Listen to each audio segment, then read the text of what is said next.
Do Senhor a todos. A Jaque e eu, nós estamos juntos desde 2008.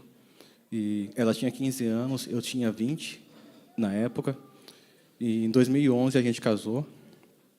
E depois que nós casamos, ela tinha muita vontade de ter um filho, né? E 3 meses depois que nós casamos, ela ficou grávida. E a gestação foi muito boa, correu tudo bem. O nosso problema começou depois do parto dela.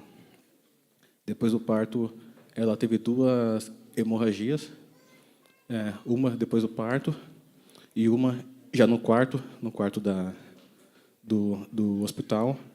Os médicos disseram que ela ia ter que tirar o útero, porque o útero não queria comprimir, ele não queria voltar ao normal, né? Mas eles conseguiram reverter, não foi preciso. Nós achamos que estava tudo bem, fomos para casa, né? E 1 mês e meio depois disso, depois que a gente estava em casa, o nosso bebê faleceu.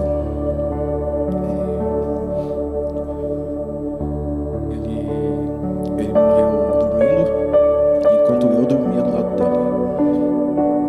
A Jaqueline precisou sair e eu fiquei com ele. E na época eu trabalhava à noite, então eu estava com ele de manhã. Eu encostei do lado dele para poder dormir enquanto ele dormia. E quando eu acordei, ele não estava mais vivo. Ele morreu dormindo e eu não vi. Depois disso, eu entrei numa depressão profunda e tentei contra a minha vida 3 vezes. Eu me culpava muito, né? Porque eu não estava acordado. Eu não vi meu filho. E me internaram numa clínica psiquiátrica, onde eu fiquei ali durante uns 20 dias. Entrava de manhã, saía às 2 da tarde. Ali tinha acompanhamento psiquiátrico, psicológico e tudo, atividades para distrair, não? E eu estava tomando remédio forte, pelo menos 3 tipos de remédio, cada um com 2 doses. Remédio para dormir, para depressão e ansiedade, tudo. Na época, nós éramos de uma outra igreja e lá eles têm o costume de, depois de 7 dias, fazer a missa do 7º dia. Na igreja evangélica tem o culto fúnebre, não? Culto fúnebre, sim. Lá é a missa do 7º dia. E para vocês terem uma ideia, durante a missa, eu me sentia feliz, bem, porque eu estava tão dopado que eu estava fora da minha realidade. E eu vivi muito tempo assim, fora do que eu estava vivendo ali de verdade. Eu estava no outro mundo, tomando remédio forte e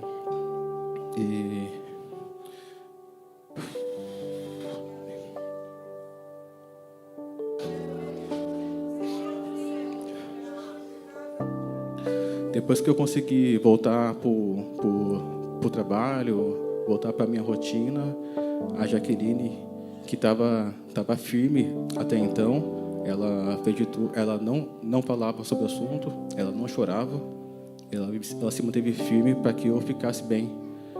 Mas depois de um tempo, ela não aguentou e também caiu em depressão.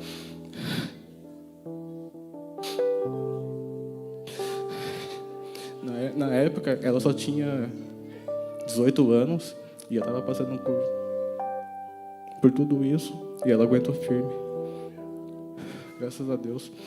E ela também se internou, teve acompanhamento psicológico, psiquiátrico, tomando medicação. E cerca de 15 dias depois que nosso bebê faleceu, ela teve uma outra hemorragia. A gente teve que correr com ela pro hospital. E aí descobriram que a médica deixou o resto de placenta dentro do útero dela. E na época, né, eu desesperado, como eu trabalhava para uma empresa que tinha convênio, então eu tinha contato, o contato da clínica da médica dela. Eu liguei para a médica dela e fiquei uns 20 minutos xingando a médica dela, ameacei ela, a família dela, todo mundo. Estava desesperado, não sabia o que fazer. Eu achei que ia perder ela também, tinha acabado de perder meu filho. E graças a Deus conseguiram reverter a hemorragia dela e ela pôde voltar para casa. E nós vivemos muito tempo assim, estava bem, porque estava tomando remédio, achava que estava bem, parava de tomar remédio, caía de novo em depressão, tentava de novo contra a minha vida, e arrastamos 7 anos assim, e em 2019, os meus pais são separados, né?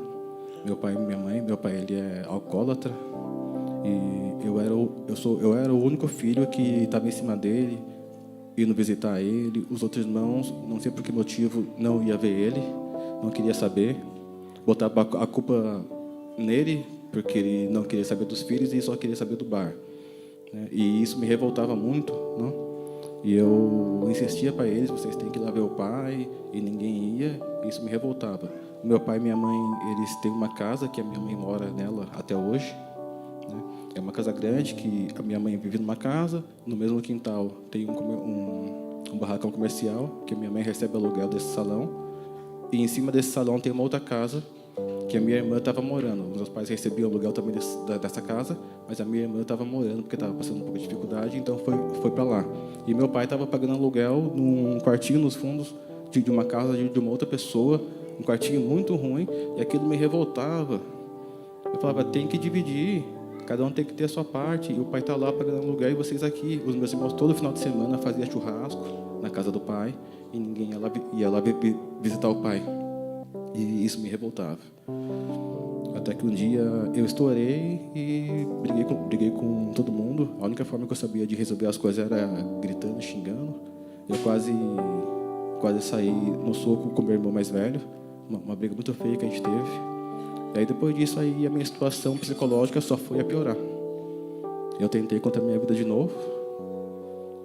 Em casa eu sempre tive muito remédio, né? Porque eu tomava. Então, nesse dia, eu tomei uma cartela inteira de um medicamento que eu não lembro qual que era, mas eu tomei tudo e não morri. Mas hoje eu tenho 2 úlceras por causa disso e uma gastrite. Depois disso, eu virei para Jaqueline e falei, eu não aguento mais ficar aqui, eu não aguento mais esse meio aqui, está acabando comigo, está me consumindo, eu quero sair daqui. E aí eu falei para ela, vamos largar tudo e vamos sair pro mundo aí viajar. A gente tinha uma moto. Ela falou assim, mas como que vai ser isso? Eu falei, não sei. Mas isso aqui que a gente está vivendo aqui, eu não quero mais para mim. Eu prefiro qualquer coisa do que isso. E nós pegamos a moto, colocamos duas bolsas, uma a cada lado, um baú atrás, e saímos a viajar pelo Brasil. Ficamos viajando pelo Brasil durante 2 anos. E para mim foi uma das melhores decisões que eu tomei, porque uma semana depois que eu estava viajando, eu já esqueci de todos os problemas. Não tinha mais problemas, não tinha mais depressão, não tinha mais nada. Numa semana eu estava tentando me matar e na outra eu estava na beira da praia, pensando em para qual praia que eu ia. Então, para mim foi a melhor coisa que eu fiz. A minha preocupação era só para qual praia que eu ia, para depois da próxima praia, de praia em praia. Isso. E ficamos 2 anos viajando pelo Brasil. Depois nós vendemos a nossa moto, compramos passagem e viemos para Portugal.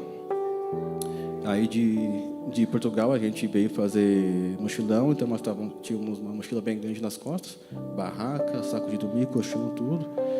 E nós fomos de Portugal para a Itália, de Itália para a Hungria, da Hungria nós fomos para a Croácia, fomos para a Bósnia, para a Sérvia, da Sérvia fomos para a França e da França voltamos para Portugal. E de Portugal nós viemos para a Espanha. Nós viemos do Algarve ali para Sevilha, e nós ficamos em Sevilha ali durante um tempo. Nós decidimos comprar 2 bicicletas, uma para cada um, para a gente continuar viajando por aqui, pedalando de bicicleta. E compramos tudo, colocamos um monte de bolsa, um monte de coisa, amarramos tudo em cima. E de Sevilha nós viemos para Barcelona.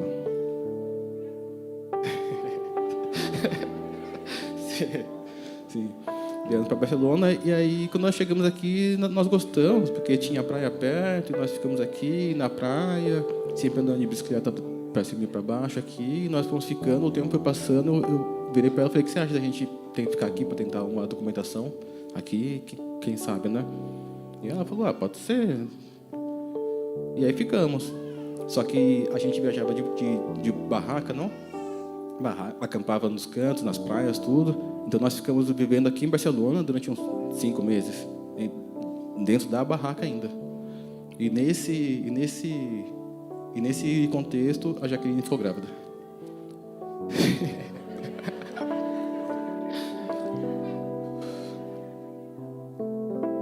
Aí a Jaqueline ficou grávida, eu falei, e agora como que vai ser? Como que a gente vai fazer? Na barraca, ela grávida, não quero voltar para o Brasil. Né?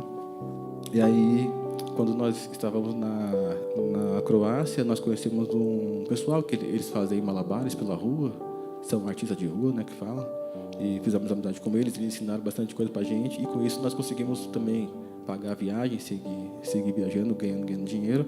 E um desses nossos amigos estava aqui em Barcelona, num pueblo aqui perto. Eu mandei mensagem para ele, e para a gente poder ficar na casa que ele estava, não? E nós fomos lá, mas era uma casa ocupa, né? Uma casa ocupada. Nós fomos lá, ficamos durante um tempo lá. Não foi uma boa escolha, porque o ambiente era ruim, tinha muita droga, muita bebida, muita bagunça, muita festa, né? E nós achamos que a gente iria conseguir ficar ali até ela ganhar bebê. Nós iríamos ficar um tempo ali, não? E aí eu comecei a falar, né? Tá muita bagunça, muito barulho, não tem como. E aí eles começaram a brigar, né? A ter discussão, até que chegou uma hora que eles expulsaram a gente da casa. E aí saímos da casa, voltamos para morar na barraca. Ela já estava com 7 meses de gestação, não? E aí eu falei, agora como que a gente faz? Nós entramos em contato com a assistente social. A assistente social arrumou um albergue para ela ficar. Ela ficou nesse albergue durante um mês. E eu continuei na barraca, morando na barraca. E aí foi quando um amigo que eu conheci aqui em Barcelona, ele me ligou e falou assim, vocês estão bem? Falamos, estamos, né? Ele falou assim, eu trabalho com um brasileiro. Antes disso, quando eu estava na barraca ainda, uma pessoa falou assim, por que vocês não procuram uma igreja que tem aqui, que é uma igreja de brasileiros, é uma igreja bem grande, eles podem ajudar vocês. Aí eu pensei, eu não vou procurar a igreja só para pedir ajuda, não. Se for procurar a igreja pelo motivo certo, não para pedir ajuda. E não procuramos. Passou, acho que com 15 dias, esse amigo me liga e falou assim, eu trabalho para um rapaz brasileiro, eu acho que ele pode ajudar vocês. E aí nós fomos na casa dele.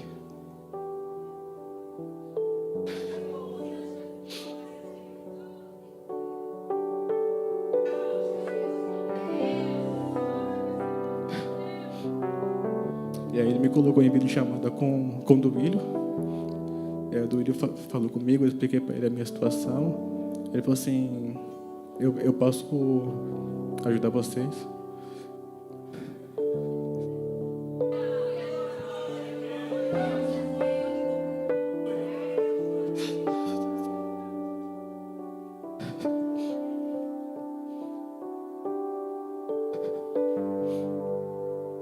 A gente estava com muito medo da assistente social tomar nossa bebê, porque eu estava morando numa barraca, sem trabalho.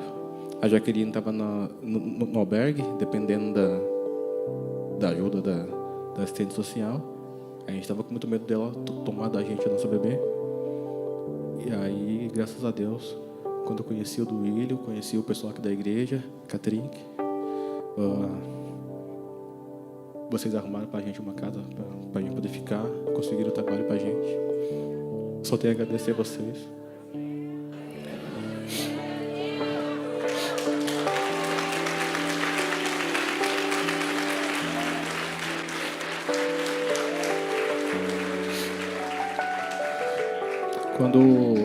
Antes da bebê nascer, eu queria falar pro meu pai, né, que a gente ia ter um outro bebê, que ele ia ser vô de novo, mas eu não tinha contato com ele, né.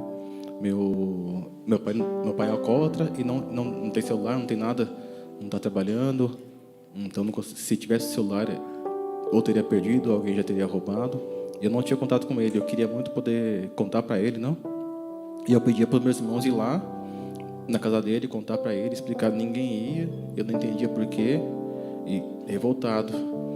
E aí eu pedi para um amigo procurar meu pai e contar para meu pai e fazer uma chamada de vídeo comigo para meu pai, para eu poder contar para meu pai, não, que a gente ia ter outro bebê. Aí eu consegui falar com meu pai. Aí eu me revoltei mais ainda com meus irmãos, porque eu tive que pedir para um amigo ir e meus irmãos não quiseram ir. Fiquei revoltado enfim. E aí, depois que o nosso bebê nasceu, eu queria também mostrar para meu pai, né, a nossa bebê. E meus irmãos não queriam ir. Pedia para eles, ninguém ia. E aí, de novo, eu pedi para um amigo ir lá, fazer a chamada de vídeo. Meu pai viu a nossa bebê. E aí, eu fiquei mais revoltado com meus irmãos ainda. Não queria saber deles. Eu falei para minha mãe que, para mim, meus irmãos tinham morrido, já que eles tratavam o pai como se o pai já tivesse morrido. Para mim, meus irmãos também tinham morrido para mim, né? E, bom, a única forma que eu sabia resolver as coisas era assim, não? E depois eu comecei a congregar aqui na igreja. A missionária Sara, a pastora Sara, conversou comigo. Duílio também conversou comigo, Cid. Então você tem que perdoar seus irmãos, né? Tem que voltar a falar com eles. E aí, depois que eu aceitei Jesus, que nós nos batizamos, eu liguei para meus irmãos, mandei mensagem para eles, pedi perdão para eles. Eu pude reconciliar com eles. Só que ainda assim, eu não conseguia falar com meu pai. Eles não iam visitar o meu pai. E eu falei, eu não vou mais brigar, porque nunca resolveu ficar brigando. Eu vou ter que orar pelo meu pai. Eu nunca fui de oração. E aqui na igreja, eu lembro um culto que o pastor falou, tem que orar. A Assembleia de Deus, ela é conhecida pela oração. Tem que orar. Tem que orar. E eu fiquei com isso, mas eu não sei orar. Como que eu faço? Eu vejo os irmãos aqui orando durante meia hora. Eu não sei fazer. 1 minuto no máximo. E aí eu falei, não, eu vou ter que orar pela vida do meu pai. E aí eu coloquei o joelho no chão e orei pelo meu pai. 3 dias orando pela vida do meu pai. A minha irmã manda mensagem falando que ela procurou o pai e que ele estava precisando de ajuda. Fizeram uma compra para ele e que agora eles estão mais perto dele.